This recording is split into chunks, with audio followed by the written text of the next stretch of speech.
Bismillahirrahmanirrahim. Assalamualaikum warahmatullahi wabarakatuh. Perkenalkan, nama saya Titan Ini dari kelas 12 IPA 5. Di sini saya akan memaparkan salah satu bab yang saya pelajari di kelas 12 mengenai pengaruh kemajuan IPTEK terhadap Negara Kesatuan Republik Indonesia. Sebelum membahas mengenai pengaruh dari IPTEK terhadap NKRI, kita ketahui terlebih dahulu apa itu pengertian dari IPTEK.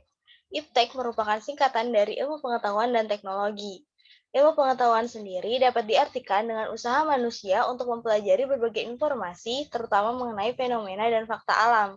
Sedangkan teknologi adalah usaha manusia untuk memanfaatkan ilmu pengetahuan untuk kepentingan dan kesejahteraan umat manusia.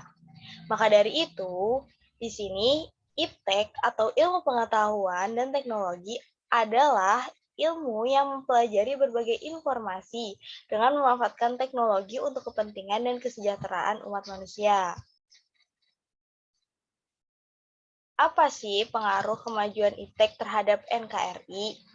Nah, pengaruh kemajuan IPTEK terhadap NKRI itu dapat dilihat dari beberapa aspek. Yang pertama, aspek politik. Para pejabat dapat melakukan kampanye menggunakan media sosial dengan biaya relatif murah. Namun, dampak negatifnya adalah sikap fanatisme yang akan membuat perpecahan di masyarakat ketika mendukung satu calon atau kelompok. Yang kedua, ada aspek ekonomi. Dalam hal ini akan memudahkan para konsumen untuk mencari informasi hingga membandingkan barang yang mereka cari dan butuhkan. Namun, dari kemudahan tersebut akan menimbulkan sikap konsumerisme yang tentu saja tidak baik untuk dilakukan. Nah, yang ketiga, menurut aspek sosial budaya. Dalam aspek ini, maka akan memudahkan komunikasi antar kota hingga antar negara.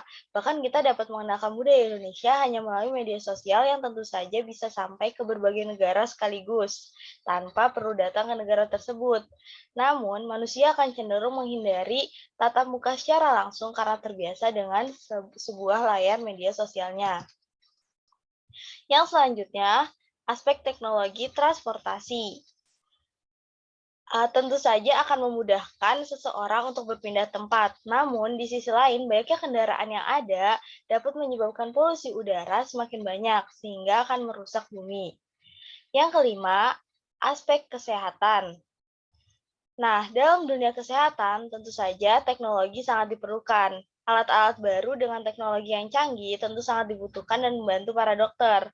Namun, di samping itu, obat-obatan yang beredar dengan bebas bisa berbahaya jika dalam penggunaannya tidak dalam pengawasan dokter. Nah, yang terakhir, menurut aspek hukum. IPTEK dalam aspek hukum dapat mempermudah para penegak hukum untuk mengurangi tingkat kejahatan. Namun, jika dalam lingkungan sekitar IPTEK sangat membantu, maka dalam dunia maya kejahatan mungkin saja meningkat, seperti hacking ke dalam server pemerintah yang tentu saja cukup sulit untuk ditemukan pelakunya. Dari pengaruh-pengaruh yang sudah saya sebutkan tadi, tentu saja yang kita perlukan adalah sikap selektif dalam menghadapi hal tersebut. Maka akan saya bahas sikap selektif dalam menghadapi berbagai pengaruh kemajuan IPTEK sesuai dengan Pancasila. Untuk sila pertama, kita tahu bahwa setiap perkembangan IPTEK yang kita nikmati sekarang merupakan karunia dari Tuhan Yang Maha Esa. Maka dari itu, kita harus menggunakan IPTEK sejalan dengan segala perintah darinya. Sila kedua, berhubungan dengan kemanusiaan. Maka sikap selektif yang harus kita miliki adalah penggunaan IPTEK yang dilakukan hanya untuk atau dengan tujuan kesejahteraan masyarakat Indonesia. Nah, sila ketiga. Sila ketiga berhubungan dengan persatuan. Maka penerapan yang kita lakukan adalah penggunaan hasil IPTEK digunakan untuk menjalin persatuan Indonesia, bukan untuk memecah belah dengan menyebarkan berita penuh kebencian. Nah, selanjutnya sila keempat. Sebagai penerapannya, kita bisa ikut serta dalam mengawasi bentuk pengembangan dan penggunaan IPTEK di Indonesia. Yang terakhir, sila kelima.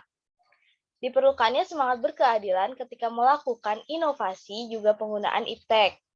Hal ini dilakukan untuk menghindari terjadinya pembulian di media sosial dikarenakan ketidakhadiran sikap berkeadilan. Kesimpulan yang saya dapat dari materi kali ini adalah setiap ilmu pengetahuan dan teknologi yang saat ini sedang kita gunakan atau yang akan datang di kemudian hari tentu memiliki dampaknya masing-masing, entah itu dampak positif ataupun dampak negatif.